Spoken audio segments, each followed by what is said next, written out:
특별히 이 에베소라는 이 도시는 사실 신학적으로나 선교지로 보거나 초대교회에서 결코 빼놓을 수 없는 아주 중요한 도시 가운데 하나입니다. 현재 터키 지방에 있는 한 도시입니다. 이 에베소 지역은 그 어떤 다른 도시들보다 우상 숭배가 극도로 심했고 부정과 부패로 극도로 또한 타락했던 도시였지만 이 에베소 지역뿐만 아니라 이곳에 있는 교회와 성도들을 특별히 사도 바울이 그가 선교를 하였던 다른 여러 도시들보다도 가장 많은 애착을 가지고 사랑을 하였던 도시이고 교회이고 성도들이었습니다.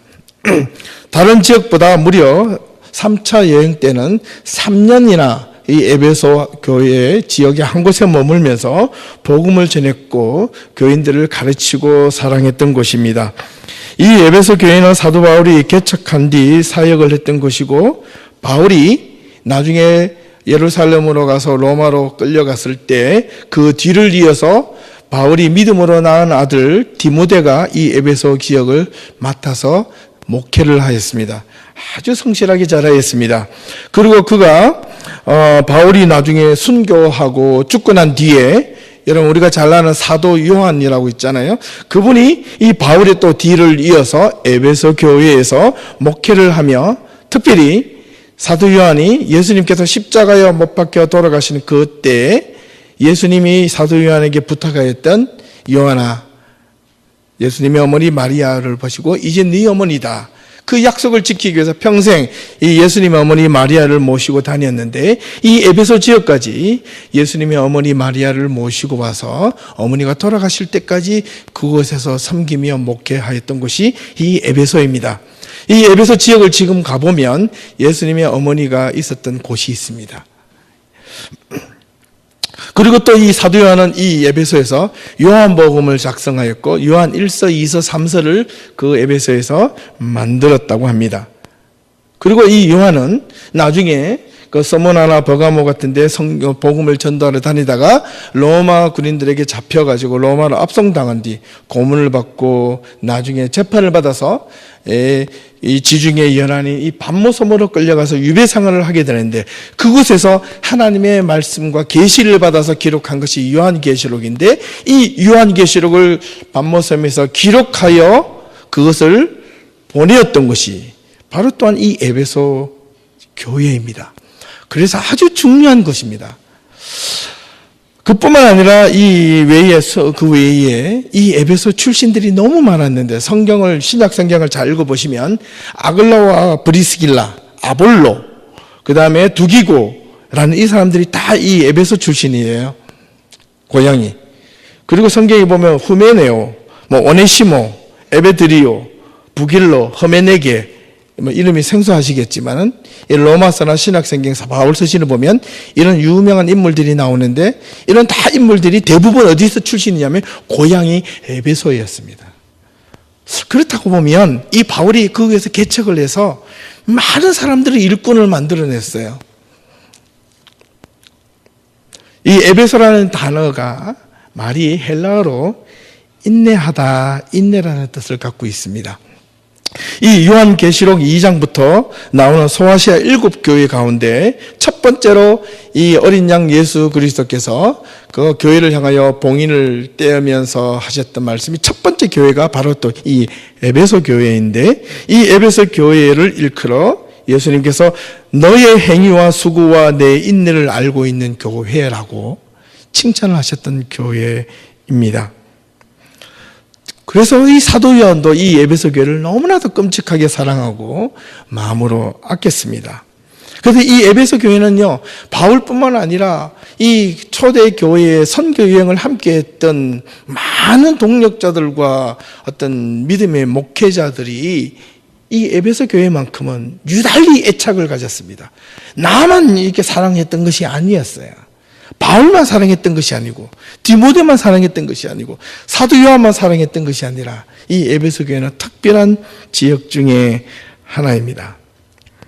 그런데 이 사도 바울이 3번에 걸쳐 선교 여행을 하게 되는데 소아시아 지역 지금 터키 지방을 3번씩이나 선교를 마치고 마지막으로 이제 예루살렘으로 돌아가고자 하였을 때 그를 따르고 그와 함께 했던 많은 대부분의 사람들이 사도 바울이 예루살렘으로 가는 것을 막았습니다. 왜 막았느냐? 사도 바울이 지금 죽으러 가는 거예요. 예루살렘에 있는 교회 공동체 사람들도 급하게 전보를 보내가지고 바울이 예루살렘으로 돌아오려고 하는 것을 막고 있습니다. 왜? 예루살렘에 있는 유대인들이 이 사도 바울이 배반하고 변절한 것을 보고 견딜 수가 없어서 죽이려고 논의를 하고 있었던 겁니다. 그래서 많은 사람들이 당신은 아직도 할 일이 많이 남아있고 하나님의 사역과 하나님 일들을 너무나 많이 해야 되는데 당신은 여전히 우리와 함께 있어야 되는데 왜 예루살렘으로 굳이 가려고 하십니까? 가서는 안 됩니다. 가면 반드시 죽습니다. 이렇게 이야기하였지만 바울은 그 예루살렘으로 가는 길을 멈추지 않습니다.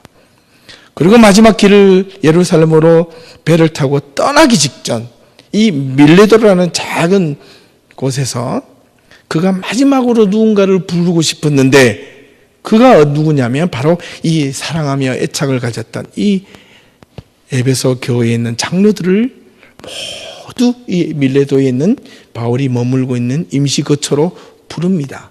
불러서 마지막으로 그가 열심을 다하고 목숨을 다하고 힘을 다해서 외친 그 마지막 고별 설교가 오늘 읽었던 이 사도행전 20장 31절 35절이 아니고 그 앞절 17절부터 그 뒤 후반절인 38절까지에 있는 내용입니다.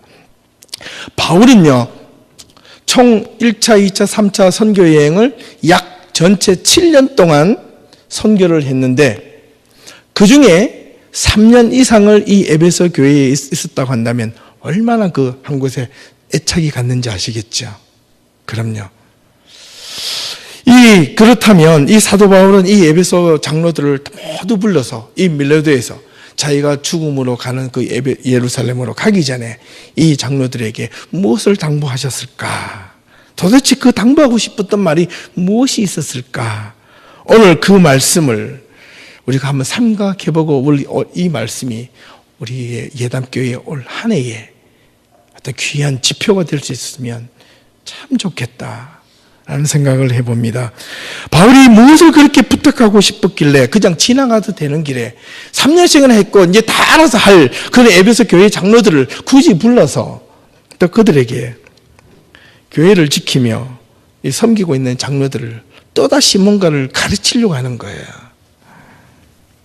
그 바울의 진심을 다하여 눈물을 흘리며 바울이 전하고 싶어 했던 그 말씀들을 오늘 17절부터 읽지는 않았지만 38절까지 단락단락으로 저와 여러분들이 말씀을 생각하며 올 한 해에 우리 예담교회가 교회뿐만 아니라 여러분 개인이 스스로가 하나님의 말씀으로 든든하게 서가고 여러분 가정이 든든하게 서가고 우리 예담교회가 하나님의 말씀으로 그 어떤 시련과 풍파에도 흔들리지 않기를 주님의 이름으로 축원합니다.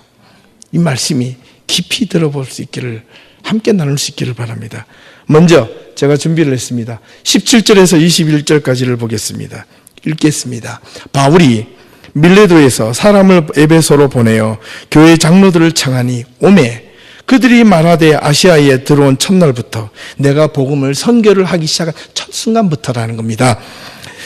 지금까지 내가 항상 여러분 가운데 어떻게 행하였는지를 여러분도 아는 바니 곧 모든 겸손과 눈물이며 유대인의 관계로 말미암아 당한 시험을 참고 주를 섬긴 것과 유익한 것은 무엇이든지 공중 앞에서나 각 집에서나 끄리낌 없이 여러분에게 전하고 가르치고 유대인들과 헬라인에게 하나님께 대한 회개와 우리 주 예수 그리스도에 대한 믿음을 증언하였다. 이렇게 이야기하고 있습니다.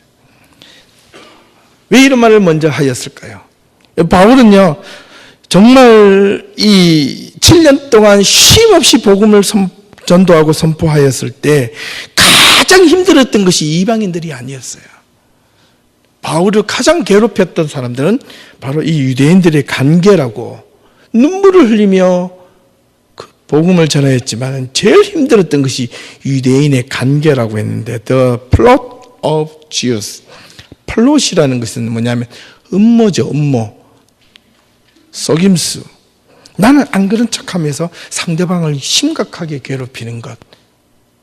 예, 이 음모라는 겁니다. 이 바울이 어떤 유대인들의 두 종류 유대인들에게 상당히 괴롭힘을 당했는데 그 첫 번째 유대인들은 그냥 유대인들, 지금은 그냥 유대교를 믿고 있는 그런 유대인들로부터 바울은 변절한 자, 배신자, 나후자로 찍혀서 그가 옛날에 우리 유대교의 최고의 지도자가 될 그 사람이 예수를 만나서 예수 때문에 변절자가 되었다는 거예요.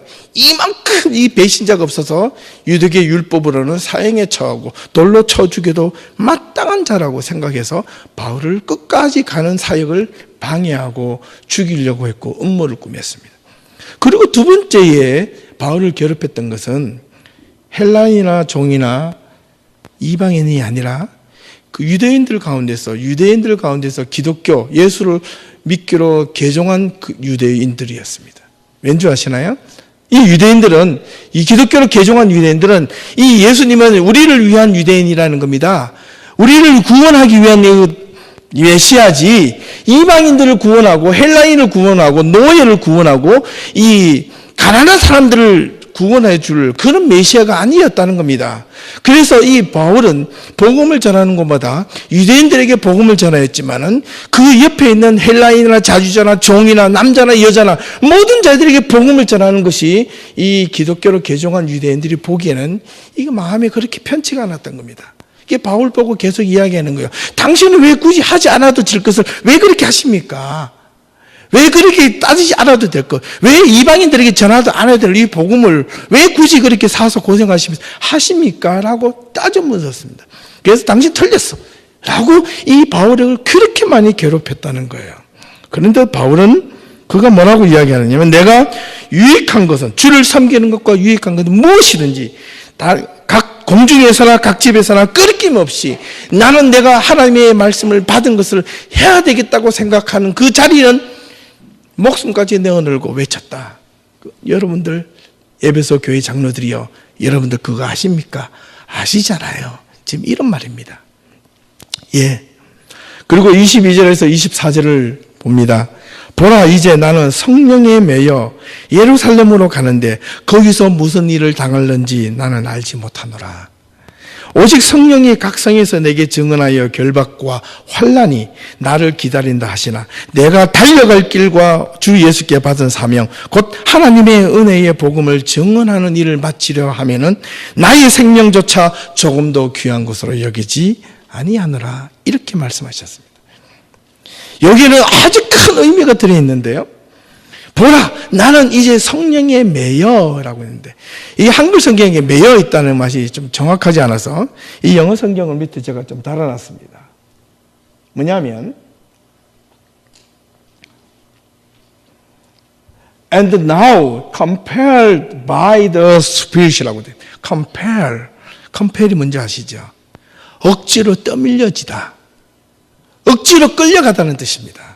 성령에 매였다는 것이 아니라 바울은요, 사실은 예루살렘으로 가기를 싫어했는데 성령께서 바울을 밀어내는 거예요. 그런데 그 주변에 있던 많은 사람들은, 바울을 걱정하는 사람들은 생각이 달랐어요. 바울을 막았어요. 그런데 바울 혼자는 성령의 자기가 이끌려가는 것을 느꼈습니다. 끌려가는 거예요. 이걸 판단을 잘 하셔야 됩니다. 자기 생각에 끌려가는데 성령에 끌려간다고 생각하면 그건 또 큰 오산입니다. 성령에 끌려서 억지로 떠밀려서 바울이 예루살렘으로 I am going to Jerusalem not knowing what will happen to me there. 거기서 내가 무슨 일이 일어날지 나는 모른다. 이렇게 딱 하면서 이 말은요, 바울이 진심으로 그 내면 속에는 두렵다는 뜻입니다. 내가 예루살렘으로 가서 죽을지도 모르는 그 자리가 사실은 나도 두렵다, 이런 뜻입니다. 그럼에도 불구하고 바울은 뭐라고 이야기를 하느냐면 오직 성령이 각 성에서 내게 증언하여 결박과 환난이 나를 기다린다 하시나. 이게 이미 성령께서 느낌으로 징조로 바울에게 이런 사인을 계속 주시는 거예요.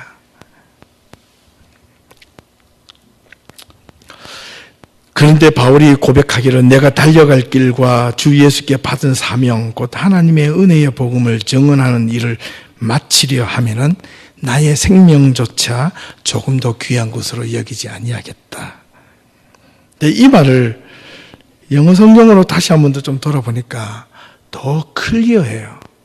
한번 보시면 I only know that in every city the Holy Spirit warns me. 성령 모든 도시에서 성령이 나에게 이미 경고하고 있다 이런 말입니다. 말씀하셨다. 경고. 뭔가 던졌다는 거예요. 그리고 that prison and hardship are face me. 고난과 이 얽매임과 이 묶임 이들이 나에게 직면해 있다는 것을 성령이 이미 자꾸 사인을 주셨다는 겁니다. However, 그러나 I consider my life worth nothing to me. If only I may finish the race and complete the task the Lord Jesus has been give me. 무슨 뜻이겠나요? 뻔하죠. 내가 consider, 생각하고 심각하게 고려하고 있는 것은 내 생명에 대해서 생각하고 있는 것은 나에게 아무 쓸짝도 없다는 것. 무엇을 위해서? 무엇을 위해서?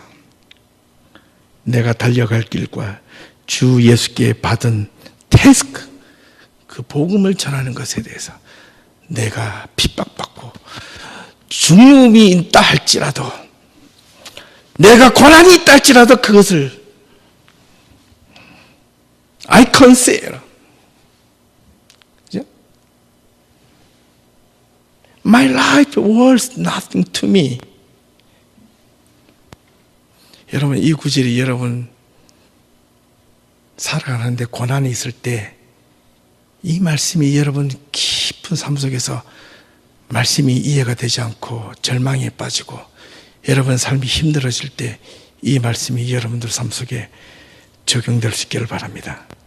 그러면 살아납니다. I consider my life worth nothing to me.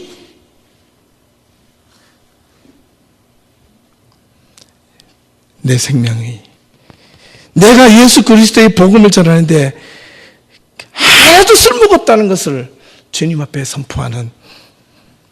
선포되어질 때 여러분 삶이 살아나고 여러분의 가정이 살아나고 여러분의 교회가 살아날 줄로 믿습니다.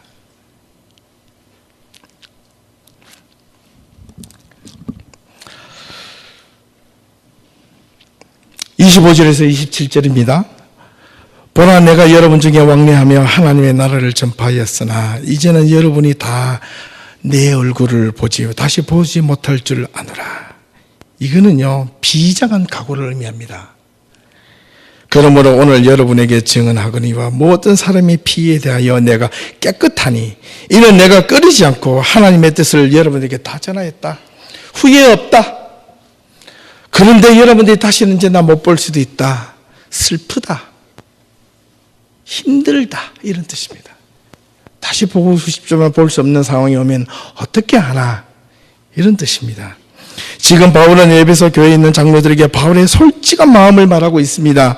이 이면에는 바로 두려움입니다. 또한 내가 하나님의 나라를 다 전파하였지만 이제는 여러분이 내 얼굴을 보지 못할 그런 죽음의 길로 가는 걸 나도 알고 있습니다. 라는 말입니다. 그래서 바울은 더욱 간절하게 부탁합니다. 모든 사람들이 때로는 내가 흘리게 만든 그 피, 바울은요 복음만 전했던 게 아니라 수없이 싸웠습니다. 사람을요 매질도 하고요, 사람을 업신여기기도 하고, 그 사람이 상처받기도 하고, 그 사람이 눈물을 흘리기도 하고, 그 사람이 고통받기도 하고. 그러나 바울은 그 흘린 피와 눈물이 누구를 위해서? 그 사람을 위해서.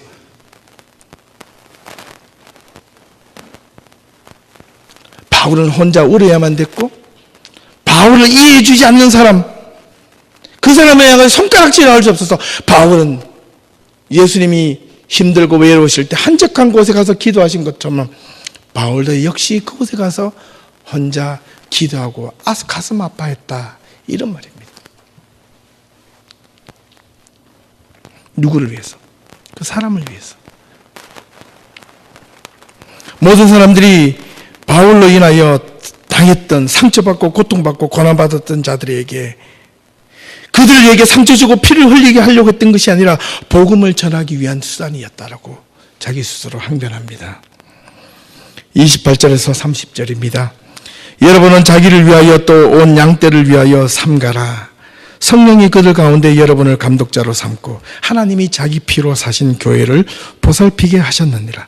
내가 떠난 후에 사나운 이리가 여러분에게 들어와서 그 양떼를 아끼지 아니하며 또 여러분 중에서도 제자들을 끌어 자기를 따르게 하려고 어그러진 말을 하는 사람들이 일어날 줄을 내가 아노라. 여기는요, 예언과 더불어서 아주 무섭고 앞으로 일어날 어려움에 대해서 바울이 예언을 하고 있는 내용인데, 첫 번째가 여러분 스스로 장로들을 보고 스스로를 위하여, 그리고 또 온 양떼들, 에베소의 교회에 있는 성도들을 위하여 삼가라. 삼가다라는 이 단어가 이 영어 성경에 보면 keep, watch over, 주의 깊게 지켜봐라는 겁니다. 어떤 일이 일어나는지 관심을 가지고 keep, watch 하라는 겁니다.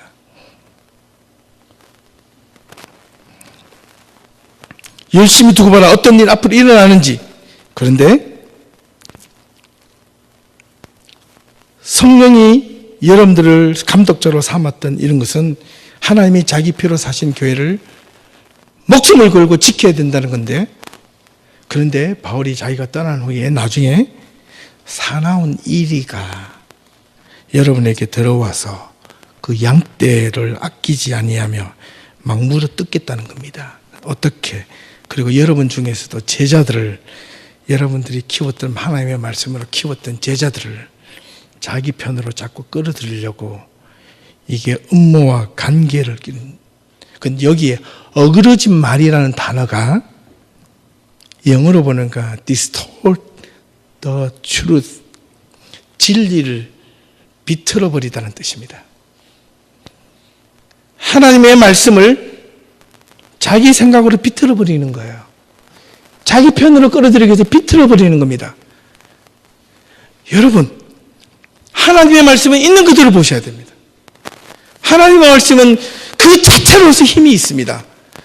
거기에 자기의 인간적인 환경과 생각이 들어가면 하나님의 말씀이 비틀어질 수가 있습니다. 하나님의 말씀은 살아서 운동력이 있고 힘이 있습니다. 진리를 비틀어버리면 마음이 비틀어지고요. 마음이 비틀어지면 모든 것이 다 비틀어지게 보입니다.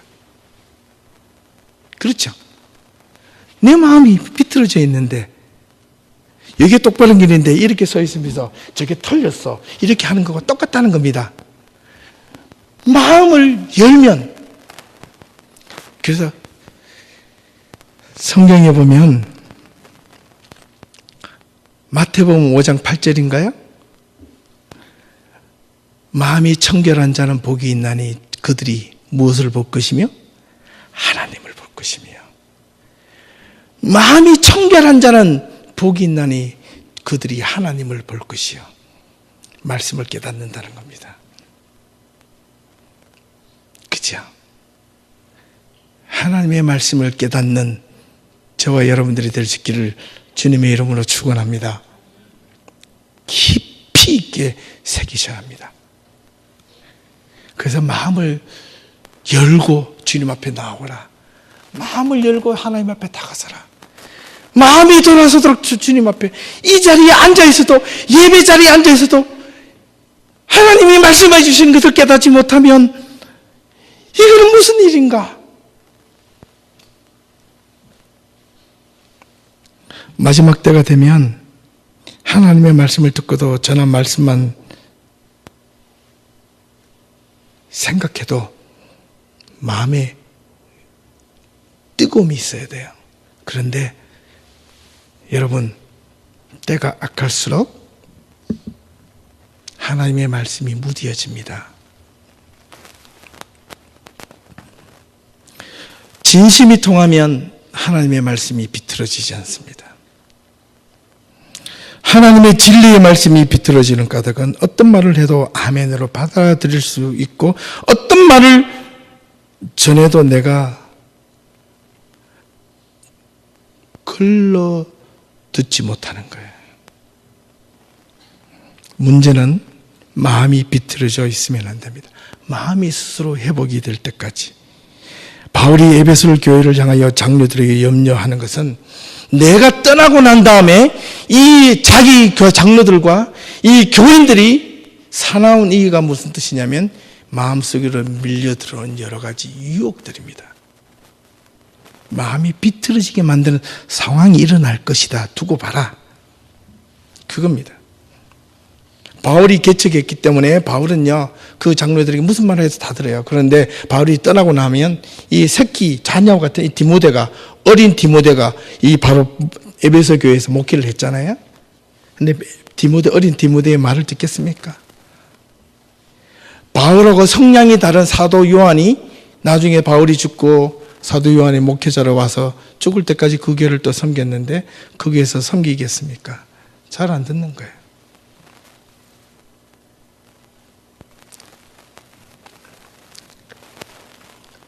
(31절에서 35절입니다) 그러므로 오늘 읽었던 말씀입니다. 여러분이 일깨어 내가 3년이나 밤낮 쉬지 않고 눈물로 각 사람을 훈계하였던 것을 기억하라. 지금 내가 여러분을 주와 및 그 은혜의 말씀에 부탁하노니 그 말씀이 여러분을 능히 든든히 세우사 거룩하게 하심을 입은 모든 자들에게 기업이 있게 하시리라. 내가 아무의 은이나 금이나 의복을 탐하지 아니하였고 여러분이 아는 바와 같이 이 손으로 나와 내 동행들이 쓰는 것을 충당하여 범사에 여러분에게 모본을 보여준 것 같이 수고하여 약한 사람들을 돕고 또 주 예수께서 친히 말씀하신 바 주는 것이 받는 것보다 복이 있다 하심을 기억하여야 할지니라. 여기에는요, 바울이 지난 3년 동안 에베소 교회에 머물면서 눈물로 각 사람을 훈계하였다 했는데, 이 훈계라는 이 단어가 뭐냐면 바울이 에베소 교회 장로들에게 밤낮 3년 동안 be on your guard, remember the whole 3 years I never stopped warning each of you night and day with tears. I never stopped warning. 바울이 특별히 에베소 교회에서 복음을 전할 때 교인들의 축복하는 말을 거의 안 했습니다. 경고의 메시지, 훈계와 따끔한 이야기만 계속 전했습니다. 왜냐? 그 도시가 너무나 타락하고 자칫 조금만 신경을 흐릿하게 마음을 풀어놓으면 금방 타락할 수 있기 때문에 바울은 좋은 이야기를 할 수가 없었습니다. 정신을 차리고 바짝 차려도 흔들릴 끔 넘어질 끔 제대로 세울까 말까 하는 그 정말 일척간두의 낭떠러지 앞에 서 있는 이 에베소 교인들을 보고 그들은 소리치면서 경고의 메시지를 날린 겁니다. I never stopped warning. 나는 3년 동안 눈물로 가르친 것이 경고만 가르쳤다는 거예요. 그런데 그 바울의 그 경고의 메시지는 애정이요, 사랑이요, 눈물이 있었다는 거예요. 그만큼 사랑하기에 경고의 메시지, 훈계, 권고, 책망의 메시지가 많았습니다. 사랑하는 자식에게 채찍 한 번 더, 미운 자식에게 떡 하나 더 준다는 옛말이 있습니다. 여러분, 이 바울이 이런 말씀을 전하면서 그 경계와 경고의 말씀이 너희 여러분들을 든든히 세우사 그리고 거룩하게 하심을 입은 모든 자에게 기업이 있게 하셨다. 기업, inheritance. 이 말은요, 고난과 특권입니다. 뭐냐면 하나님 앞에 말씀으로 훈련되어 있는 자들에게 주는 특권이 있다는 겁니다. 그거는 훈련받아 본 자만이 느끼는 그 고난입니다. 여기에 나오는 기업이라는 단어가 inheritance라는 이 단어는 아버지가 장자에게 주는 그 장자권을 부여할 때 하나님이 아버지와 그 다음에 그 목회자와 제사장들에게 주는 그 특권, 이게 기업이라는 뜻입니다. 그거는 눈에 보이는 것이 아니라 그 사람에게 주는 권한입니다. 하나님의 말씀이, 훈계의 말씀이, 징계의 말씀이 그 사람 개개인에게 든든하게 세움을 입어서 세워지니까 그 사람이 하나님으로부터 부여한 그 말씀으로 인하여 내가 놀라운 힘과 특권을 얻게 되었다. 여러분들이 지금 그런 상태에 있으니 여러분 마음속에 지금 앞으로 일어날 여러 가지 진리가 비틀어지는 그런 관계 속에서 넘어가시면 안 됩니다. 부탁합니다. 이런 말입니다.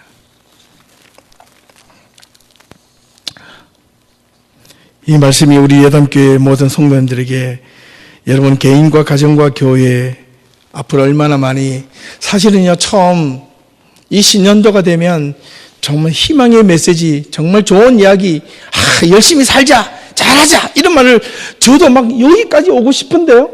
그러면 저도 편해요. 마음이 너무 편할 것 같아. 우리 성도님들이 돌아가면서 야, 이 한 해 열심히 살아보자, 이런 말씀을 전해드리고 싶은데, 근데 성경을 읽으면 읽을수록 왜 그런 말씀이 저한테는 눈에 안 들어오나요? 근데 세상이 왜 이렇게 점점 어렵고 힘든 것만 보이나요? 그 세상이 여러분들을 눌려버리고 세상에 찌들려서 여러분들이 세상살이에서 이 질려서 힘들어할 것 같은데, 그러면 교회에 와서 아주 위로의 말씀과 좀 달콤한 이야기들을 들고 그 말씀 듣고 세상에 나가서 한번 이겨봐야지, 이런 이야기를 저도 들려주고 싶은데 왜 안 되나요? 잘 모르겠어요. 분명한 것은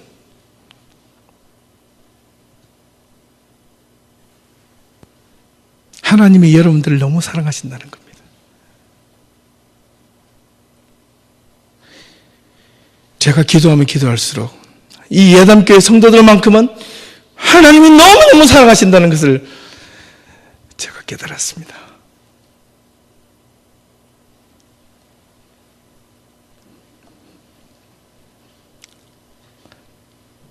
힘내십시오. 말씀으로 훈련받으십시오. 경고의 말씀을 업신여기지 마십시오. 그게 하나님께서 여러분을 사랑하시는 겁니다.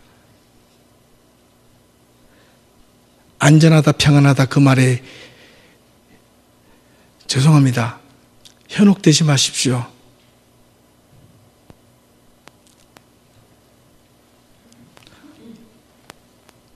하나님이 여러분들과 함께 하시지만 여러분들에게 하나님의 말씀으로 굳건하게 든든하게 스스로 세워지기를 원하시는 것이 하나님의 뜻입니다. 마지막으로 36절에서 38절 말씀, 이 말을 한 후에 무릎을 꿇고 모든 사람들과 함께 기도하니 다 크게 울며 바울의 목을 안고 입을 맞추고 다시 그 얼굴을 보지 못하리라 한 말로 말미암아 더욱 근심하여 배에게까지 그를 전송하니라.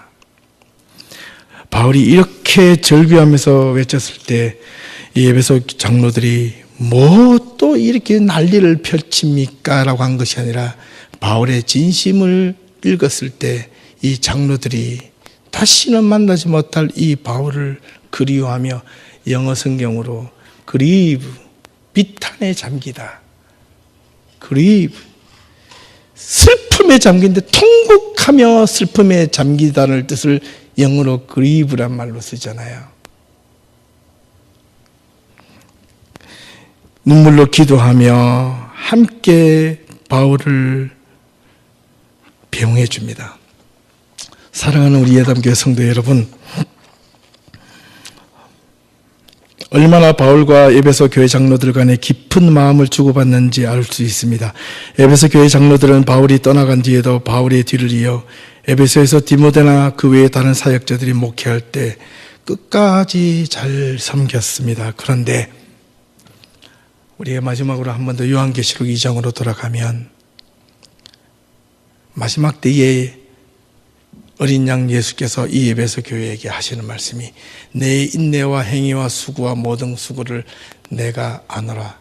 그러나 내가 너희에게 책망할 것이 하나 있노니 뭔지 아시죠? 첫사랑을 버렸다. 첫사랑을 회복하라. 이 에베소 교회에게 사도 바울이 그런 말씀을 주셨습니다. 사랑하는 우리 예담교회 성도 여러분, 여러분이 이 예담교회에 첫 발을 들였을 때의 그 첫사랑, 첫 감격, 눈물을 흘리며 감동을 받았을 때에 하나님을 만났을 때의 그 감격 지금도 갖고 있으십니까? 회복할 수 있기를 주님의 이름으로 축원합니다. 기도하겠습니다.